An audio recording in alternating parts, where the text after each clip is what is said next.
All right, welcome to Tickets to History. Today we're going to take a look at the ticket stubs and story from the 1986 Super Bowl champion New York Football Giants. But before we get to 86, we got to just go back to 85 real quick because that's where it all started. So in 85, the Giants were playing the Bears in the postseason. Yes, those 85 Bears. And they really showed us what it takes to be a champion. That's the ticket stub in the top left-hand corner from this game. 17-0, Chicago Bears. Their defense was just unstoppable that year. But the Giants learned a lot from that game. They learned what it takes to take it to the next level. And sometimes that's what you gotta have. A little spark, get you going. So, here's the first couple games of the 86 season. We have a preseason quartet right here. The first game is a loss to the Falcons, 31-24 on August the 6th. And then we have what they call the Shrine Game in Green Bay, preseason tradition. We won that one 22-14 on August the 16th. And then we're home for our last two preseason games. The third one is against the Jets, the tradition that's still going today. We won 20-16 on August the 23rd, and then finally we wrap up the preseason of 86 with a win 17-3 over the Pittsburgh Steelers, and we're on our way to game number one. So in week one, we headed to Dallas. The Giants were 1.5 point favorites in this game, so pretty even. This was also the debut of Herschel Walker. There's the ticket stub in the top left-hand corner. Very nice ticket, nice looking design. In this game, Phil Simms threw for 300 yards with 3 touchdowns. Joe Morris, 20 carries, 87 yards and a touchdown. And in his debut, Herschel Walker had 10 carries for 64 yards and 2 touchdowns. Taylor had a lot of problems before this with drugs and staying on the field, and Parcells and the Giants kind of tried to help him out. But watch this play right here. Taylor's the top left of your screen, and he just gets very easily blocked, and Walker just kind of dances into the end zone. So that was a little concerning, but Taylor certainly did turn it around this season. It was one of his best, if not his best season ever. Game 2, San Diego. Giants were 3.5 point favorites. San Diego scored 50 points the week before, so the Giants knew that they were in for a high-flying game. Dan Fouts at quarterback. Look at this touchdown right off the bat to Gary Anderson. Dan Fouts threw a career-high 5 interceptions in this game. So the Giants' defense was all over the passing game. Phil Simms threw for 300 yards again. Joe Morris ran the ball 30 times for 83 yards. Yes, this is 80s football, so you ran the ball 30 times.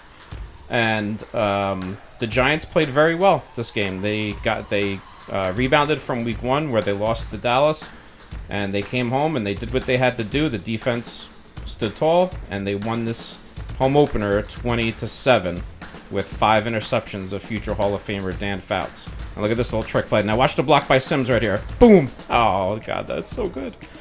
You'll never see that today. But Lionel Manuel takes it into the end zone, almost. Just a yard short. But good win for the Giants. They moved to 1-1 on the season. And they are now going into a place where many people expected them to lose the following week against the LA Raiders. Because the Raiders... It's coming. There we go. Because the Raiders were 3.5 point favorites, and the Raiders were 0-2. They had lost by 2 points to the Denver Broncos and by 4 points to Washington. So the Raiders were not happy about their 0-2 start, and they were home. The Giants were traveling across the country. Everybody thought that the Raiders were going to get their first win, but not to be. Joe Morris had a big day again. Lionel Manuel had 2 touchdowns. And Phil Simms continued to play well, 239 yards and 2 touchdowns. And the Giants won a game that many people expected them to lose. So the Raiders fell to 0-3. Giants now are 2-1, and they're getting ready for their next opponent, which is the New Orleans Saints. which we have a lot to talk about. Okay, so now we made it to the Saints game. The Giants were 10.5-point favorites, and this was a wild, wild game. A lot of things going on here. So first, as you can see here, we have a beautiful full ticket. Well, maybe not so beautiful with the creases, but a full ticket from 1986. Very hard to find because everybody went to the games because the Giants were good. So you're going to see some full tickets in this video today, which are one of my more proud tickets to have because they're so hard to find. So this is the first one, the Saints game.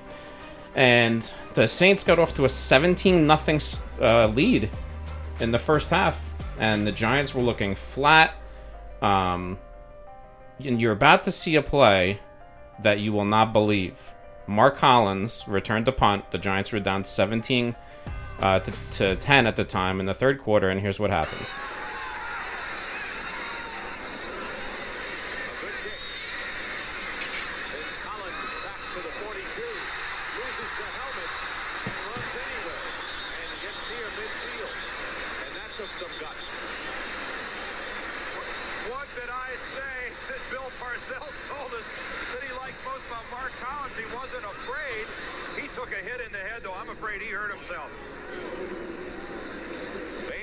Missed the tackle. Mark Collins went ahead and ran without his helmet, and I think he took a blow to the head. No fair catch. Van Jakes right on top of him. And off comes the helmet. He takes one shot from his own teammates, but then puts his head down and burrows forward. I don't know, Mark. Discretion might have been the better part of valor right there. He's got the job. Well, I hope he's just not hurt. He does have the job. It's not often you're going to see toughness like that. He doesn't have to do that. Collins starting for Elvis Patterson, who has a strained left groin muscle and has not seen any action. Collins, a rookie from Fullerton State. And he's clearly disoriented. Let's look at it again. We can see exactly where he gets hit. Number 58, I believe, is going to make contact. There's Jack Del Rio right in front of him. And now Glenn Red comes in from the side right there. Oh, right. Helmet to head. Boy, that's tough. That's tough. That's starting field position. Now, in today's NFL, when your helmet falls off, that's the end of the play, but not back then. Also in this game, Mark Bavaro broke his jaw, and 2 teeth got knocked out, and he came back in the game, and the Giants won 20-17. Ridiculous. Also, Joe Morris was out, Lionel Manuel was out, so it was a hot mess that game. But the Giants ended up winning, and now we're on to the Cardinals. And oh, the Cardinals always gave us a difficult time. That's the ticket in the top left-hand corner. Yes, that's their season ticket holder ticket. Horrendous, but it is what it is. Giants ended up winning this game. Sims was god-awful. 8 of 24 for 104 yards. They only went 13-6. So, not a very impressive showing. Lawrence Taylor did have 2 sacks in that game, but overall, just dreadful. Even though, we'll take it. A win is a win. Watch this hit by Taylor. Oh my god! Oh, Jesus. He is just something else. Ron Jaworski was knocked out of this game, as you can see. Sims threw for 214 yards and 2 touchdowns. You get a little glimpse of Randall Cunningham there. Little glimpse into the future. But the Giants' defense was just relentless in the first half. I think Philly had like -3 yards or something in the first half. And Phil Sims threw for 214 and 2 touchdowns. Joe Morris had a nice day. The ticket stub in the top left is the traditional Giants home ticket from 1986. That's what they all look like, as you've, I'm sure, seen in the video. Sims actually had a running touchdown right here up the middle. Very nice. And the final touchdown of the day was this little trickery right here. Jeff Rutledge, backup quarterback, fakes the field goal. Look at Allegre like he's going to block somebody. Okay. And Harry Carson holds on to the ball for the touchdown. Awesome. Hall of Famer Harry Carson, I might add.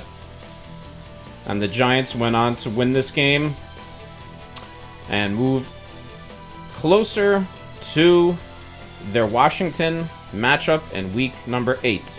But before we could get to Washington, The Seattle Seahawks, the tricky Seattle Seahawks, were standing in our way. Seattle was very good in this time period. So we head to the Pacific Northwest. Seattle is a 3-point favorite. The Giants were 5-1 at this point. There's the ticket in the top left. Leonard Marshall with a strip sack right there. In this game, Phil Simms was awful again. 4 interceptions. He threw a nice pass right there, but he did throw 4 interceptions. Joe Morris carried the ball 24 times for 116 yards. But in the end, the Seattle Seahawks proved to be too much for the Giants on this day. They take the win, and this is the last time that you will see celebrating fans, because this is the last time the Giants lost the game in '86. Okay, on to the Redskin game. The Giants were 3.5-point favorites. This was a huge game. The Giants were 5-2. The Redskins were 6-1. And on this same night, the New York Mets were playing Game 7 of the World Series. It was supposed to take place on Sunday, but due to rain, it had to be moved to Monday, which is the same time as this game. This was a Monday night game. Both teams were playing in New York. There were 75,923 people at this game, and the Mets were in Game 7 of the World Series. That's how big sports was in '86 for Mets and Giants fans during this time period. And you see another nice full ticket in the corner from this game. Even though it was Game 7 of the World Series, there was still only about 1,000 people that did not go to this game, which is unbelievable. But the Giants would go on to win this game and fall into a 3-way tie for first place. They win it 27-20, and they go to a 3-way tie with the Redskins and the Cowboys, and it just so happens that we play the Cowboys the following week. Giants are 3-point favorites at home, both 6-2. There's my third and final full ticket from 1986. So the Giants in this game, Simms had another just paltry day. 6 of 18 for 67 yards and an interception. He actually got booed in this game by the home fans. LT had a sack, and Joe Morris continues to run because Simms was just so dreadful. Morris was 29 carries for 181 yards and 2 touchdowns. But a lot of people were starting to doubt Simms at this point because he had the 4 picks against Seattle. The Washington game, he played okay. They won, and then this game with Dallas, we win by 3, and he is just terrible.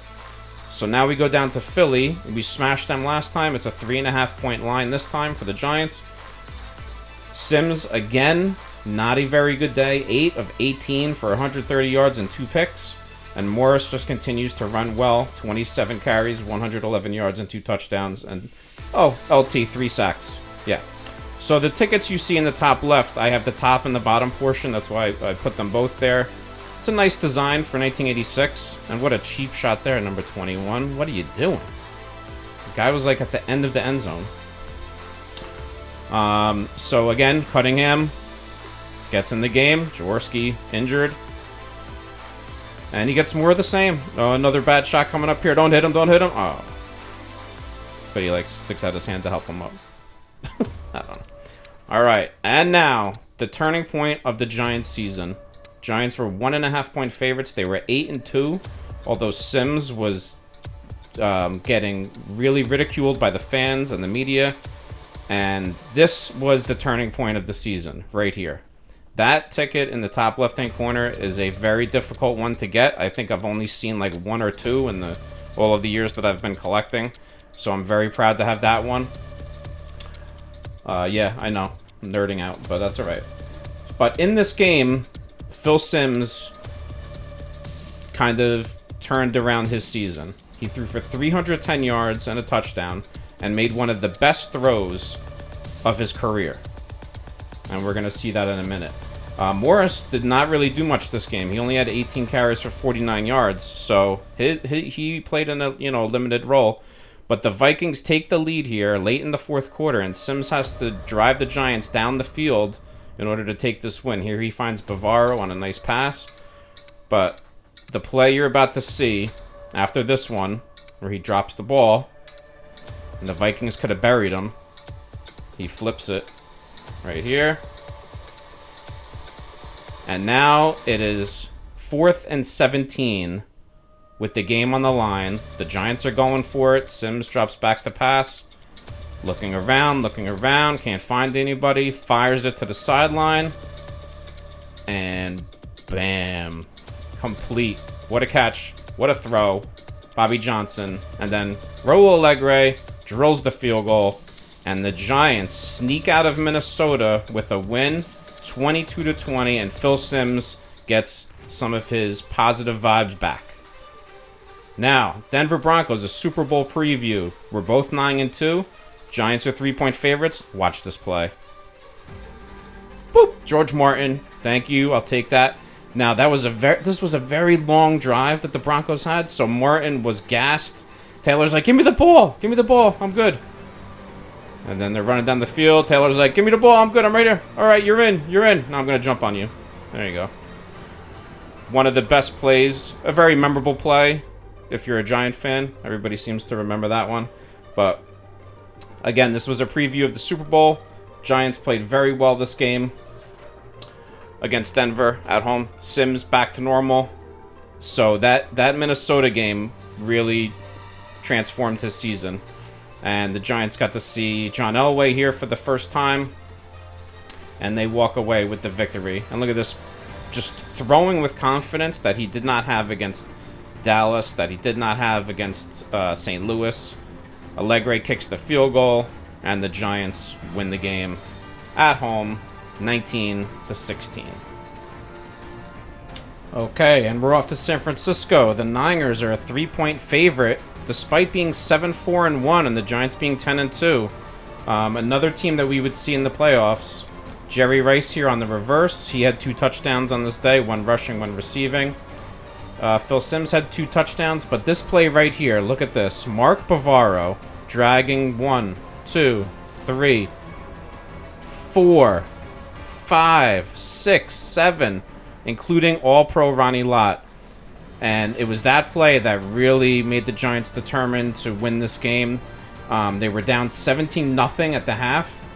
And O.J. Anderson, Super Bowl 25 MVP, scored his first touchdown as a New York Football Giant in this game to have the Giants take the lead at the end of the game. Yep, right there. That was the pass down to the 1, and then O.J. ran it in from there. And also in this game, the Giants only rushed for 13 yards, which will come into play later, so remember that. It's used as a motivational tool by Parcells. All right, here we go. The big matchup with Washington. They were 3.5-point favorites in Washington. There's the ticket from the top. Phil Simms threw for 265 and 3 touchdowns. And just, par for the course. LT, another 3 sacks. But Jay Schrader, the Washington quarterback, threw a career-high 6 interceptions. And there's a nice juggling catch by Phil McConkey. But 6 interceptions for Jay Schrader. He did not have a good day and probably the biggest game of the season for the Redskins. And if you have the division on the line and you're playing at home, you cannot throw 6 interceptions. So the Redskins were a really solid team, but it felt like they were just missing that quarterback piece. The Giants win a second game against Washington, 24-14, and we're on to St. Louis. Now, St. Louis was 3-10-1, as you see. The Giants were 10.5-point favorites. There's the ticket for this game in the corner.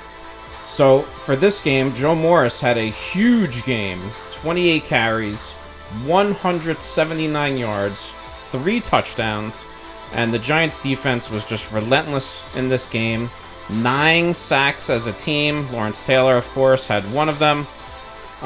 Going on to win MVP honors, by the way. Lawrence Taylor in this 1986 season. A very rare feat for a defensive player to win MVP, but as you've heard this whole video, he just dominated the offenses he was going against, and it was well-deserved.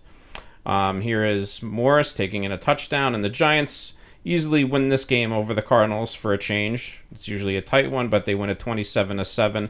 And the Giants needed to win one more game here to get home field advantage throughout the playoffs. and it was against the Green Bay Packers.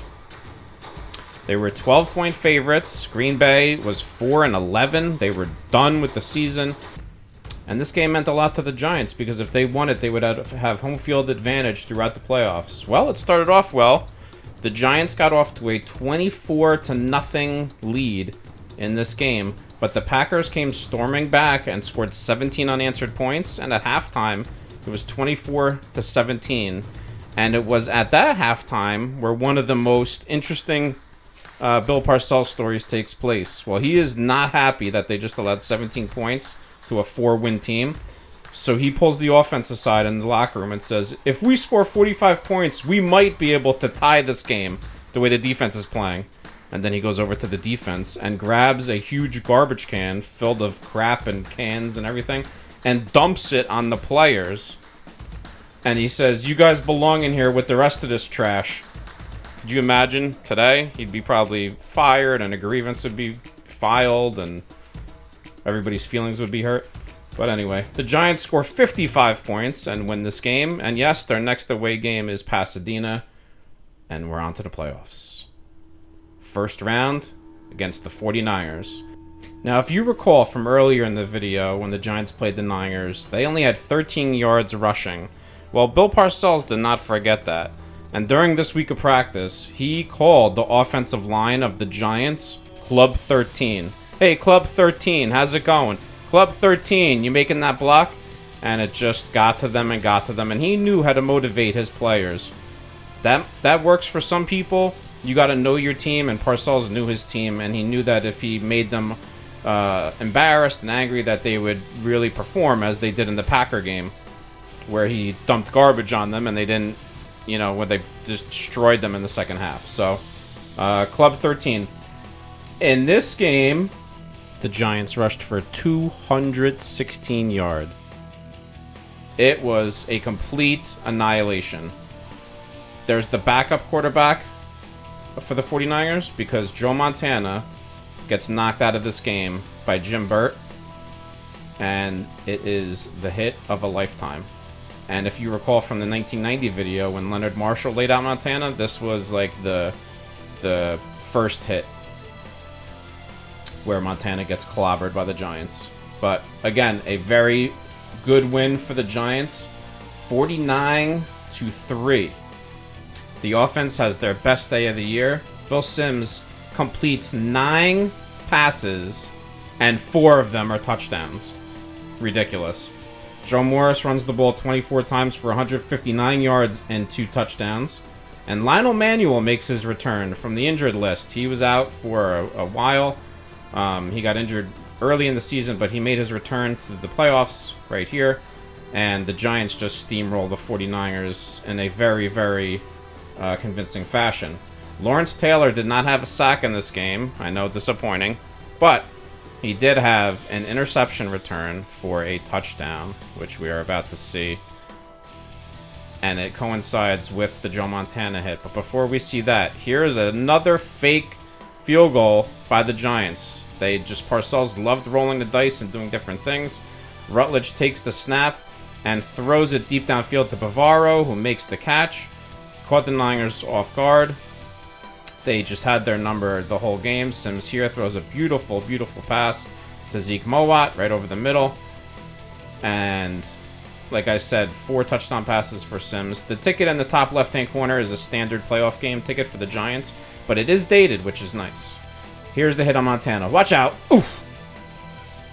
And Taylor just says, I'll take that, and I'm going to go to the end zone. And this game is over. And the famous line from Pat Summerall is, Montana is down, and LT is in the end zone. Just so good. So good. Pat Summerall and John Madden called this game. And after this game, we were now on to Washington, and they wanted to see the Gatorade bath, the fans. And there it is. Gatorade bath from Harry Carson. Bill Walsh exchanges pleasantries with Parcells, 49-3. And we're on to the NFC Championship game against the Washington Redskins for the 3rd time. And look at their record, 14-4. And we beat them twice. So it's going to be very hard to beat the same team 3 times in a season. The Giants were 7-point favorites in this game. 7-point favorites against a 14-4 team. But that's just how well the Giants were playing at this point. The defense only allowed 3 points to the 49ers. The second half of the Packer game, they were on fire. So the Giants were really hitting their stride at this point in the season. Phil Simms throws right there. Boom, there's a touchdown to Manuel, who just came back last week, as I mentioned. The ticket in the top left is very similar to the other playoff ticket. It just says championship game, and it does have the date on it, which I like. So some teams don't do that. They just write playoffs, and you don't know what date it is. But the Giants did a good job with that. This was probably one of the windiest games in Giants history, like 40, 50 mile per hour winds. Here's a pass to Gary Clark, and right through his hands. Good job, Gary. Incomplete. So, during this time period, in the old Giant Stadium, there was a tunnel behind the end zone that the Giants would open and close depending on the wind speed. And that was part of the reason why it was so windy in there. And I grew up with that, so I always felt like other stadiums had that and this and that. But according, the wind was just a Meadowlands thing. It was very windy there, and it's still windy today, but not as much as it used to be. So anyway, the Giants win this game 17-0 over the Redskins. And after all the years of misery in the 70s and early 80s, the Giants are finally headed to a Super Bowl. This is their first Super Bowl appearance, Super Bowl 21, and they're going to face a familiar opponent who they faced just a couple weeks back. And look at this fight with Parcells with the Gatorade, and he gets him. Good times. And they also get a Gatorade bath for Harry Carson, who started the whole thing with Parcells, so that's nice. So one word says it all, Pasadena. That's where the Super Bowl was in this season. So here we are. On to the Super Bowl. Giants-Broncos. Giants are 8-point favorites. Broncos are 13-5. Giants are 16-2 at this point. And there is the Super Bowl 21 ticket. It's a lovely, lovely ticket. And there is Phil McConkey. And fan favorite Phil McConkey. Did not really factor much into the offense, but he fired up the crowd and was just like a little kid out there, and everybody loved that. So the Giants this game started off slow. It was not a dominating performance like the 49er game or the Redskin game for that matter. And the Broncos were actually leading this game 10-9 at the half. But in the second half, it was a different story. So I don't know what was said in the locker room this time, but the Giants came out on fire. They came out with a touchdown pass to Mark Bavaro, a field goal, a touchdown run by Joe Morris, a touchdown pass to Phil McConkey, an O.J. Anderson touchdown to kind of say thank you for your career. Oh, I'm going to give you a touchdown in the Super Bowl, and then you're off riding in the sunset.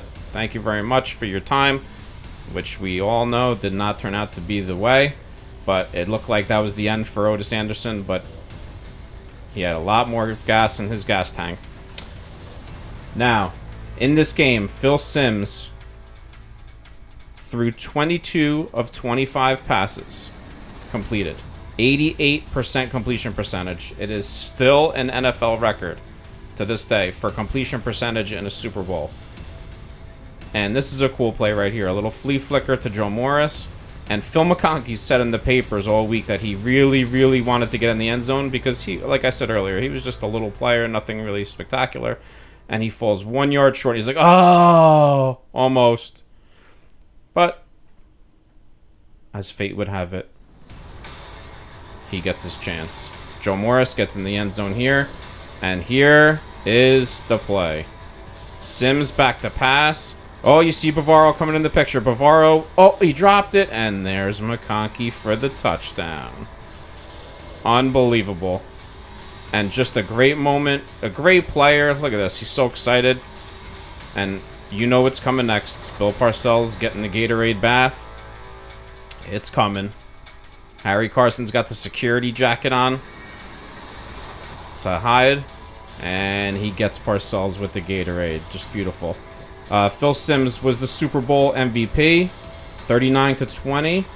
Lawrence Taylor did not have a sack in this game, but he had 20.5 sacks for the season. He won the MVP award. He had 48% of the votes. Second place, Eric Dickerson, 20% of the votes. Lawrence Taylor is one of 2 defensive players to win the MVP award in the NFL in the history of the league. Alan Page was the other in 1971. Just a dominating year for LT and a great, great season for the Giants. One of the best in their history.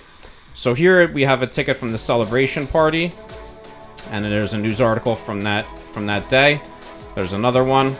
And you needed that ticket to get in. You know, they do the parade and all that where they introduce the players and they show you the trophy and all that good stuff. And here is a final picture of all the stubs that I showed you today. These are all in my personal collection.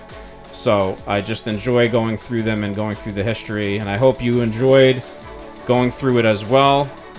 Coming along on this journey with me through 1986 Giants Super Bowl championship season. I do have the 1990 Super Bowl season currently uploaded to the channel. And then I have the highest scoring game in NFL history uploaded to the channel. So check those out. Thank you very much for watching, and I'll see you next time.